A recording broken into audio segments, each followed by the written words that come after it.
Let's continue our conversation about the markets and get in a fundamental view as well. Jigar Mistry of Boeing Capital is now with us on the show. Jigar, morning, and thanks so much for joining in. We keep talking about how India's valuation is elevated, especially relative to some of the emerging market peers, though in absolute terms, it's not that it's at peak euphoric levels, but high valuations is still a concern when fresh money has to be deployed. You've done some historical analysis of how Indian markets fare, the kind of returns that we get at various, when valuations hit these levels. Can you provide some more color and what direction we can take? Yes, Rima, good morning. Thank you for inviting me on your show again. So if you look at since 2003 and break down sort of the frequency of distribution on where the returns stack up, then you will find that the point that we are on, if you start with something like 19 times return, you are, next 12 month sort of returns have only been 6%. Whereas, you start with anywhere between 13 and 15 times PE, then your next 12 months returns tend to be much higher. And, if you go to a much lower level of PE, your returns historically have been much higher. It's not just, in terms of how this frequency distribution has stacked up. Historically, if you see, the performance of stocks when the rate of deposits are rising, you see the flows into mutual funds slow down. And that's also another factor that plays out. Also, when you look at the yield difference, right, you look at the inverse P to a 10-year GSEC number, and that number is at historical lows, which also suggests that, debt relative to equity is a lot more interesting. And last point with regards to the numbers that you mentioned relative to the index, your premium, MSCI India's premium to say something like an ex-Japan MXAGP is something like 75%, and if you remove Japan and China, it's almost at 60%. So from all traditional, matrices, it might appear that India has been very, very expensive. That's one sort of thought of view and viewpoint. The other equally important one is that things that have never happened in the past are sort of happening at all the time now. Last sort of week or 2 weeks back, we were discussing how the construct of, say, a Nifty versus S&P 500 is so different that you have, say, 27.5% tech in S&P 500, whereas almost 37% financials in NSE, which makes the construct of the two indices so different that almost 10 percentage points difference in performance over 1 year is broadly explained by just these features. So I think, we have to sort of be a little more cautious while drawing these broad generalizations. 2021 was an interesting year for Nifty because commodity companies, and those four companies, Tata Steel, JSW Steel, Hindalco, and ONGC, which together account for only 4% weight, drove almost 50% of earnings. This year, we are expecting financials to drive 7% of the total 15% increase in EPS that we are expecting. So the construct changes, and therefore, those pure play numbers might be a little difficult to be taken just on the face value basis. All right, got that. Jigar, good morning and thanks a lot for joining us. The other big event that we're waiting for now is the union budget. It's just around 2 months away. In the light of everything that's been going on, you have inflation that we've been talking about, the government's capex spend, defense push.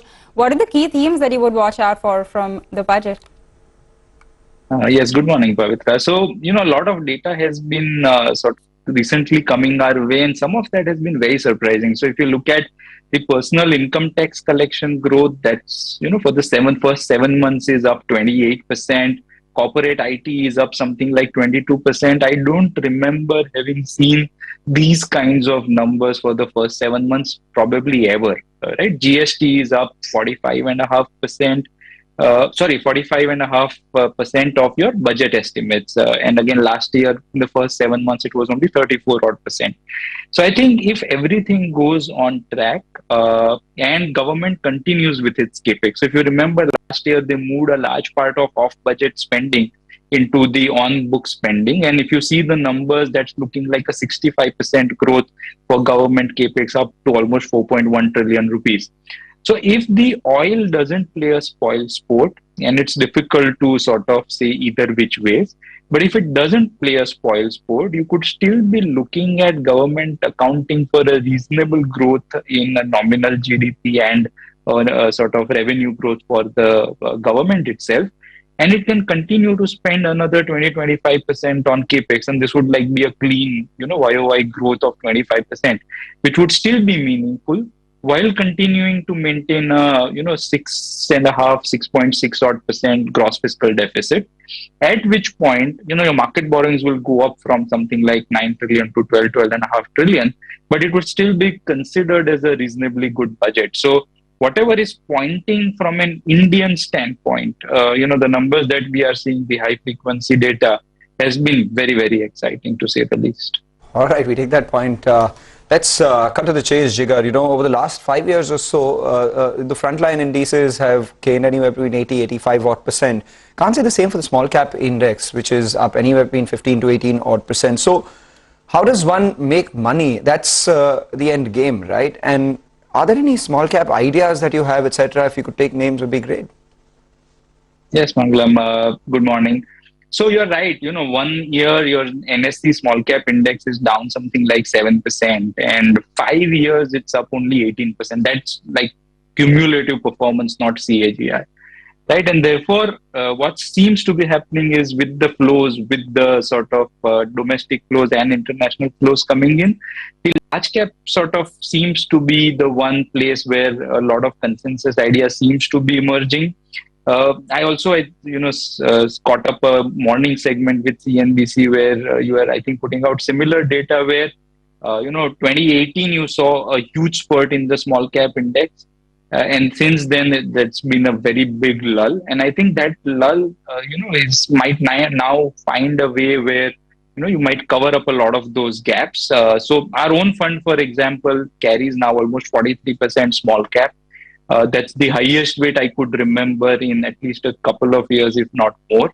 And there are a lot of interesting bets. The names that we currently own, and take it with all, the disclosures and disclaimers that were being shown. But, the small businesses that we like are something like a Cyient, which is an ER&D company, Satin Credit Care, which is an NBFC, Anthony Waste, which is a waste management company, Pokarna, that's one of the granite companies out in Hyderabad and Vizag. Sudarshan Chemicals, that's one company where, they make pigments, I think top 3 in the world in terms of pigments. A couple of interesting new listings, something like an Archean Chemicals, which I think got listed last week only, and even DCX System, which is the preferred offset partner for a lot of companies in Israel, especially. So these are the few names that we own. We think this space can be reasonably good as we go ahead. Some good companies might find a lot of tractions even while we brace for impact for the larger caps, so to speak. I remember in the past we've spoken about Cyient and Satin Credit, and these appear to be some mid-cap, small caps that you've been holding for a while now. But a couple of the others appear to be new additions, right? Pokarna, Archean Chemicals, of course, is in your listings. We've not chatted about it. But these are stocks that you've added, and any others that you're looking to add. And what about earlier names like Divi's Laboratory? I remember that was one of your top picks. Now, recent reports seem to suggest that the company is going through a bit of a lean phase. Its valuations are on the higher side. So some of the analysts are turning cautious. Can you tell us some of the changes that you made? Yes, Rima. So yes, BVs I didn't mention because it's not sort of a small cap, although a lot of analysts might want to believe given how the stock has fallen over the last few weeks.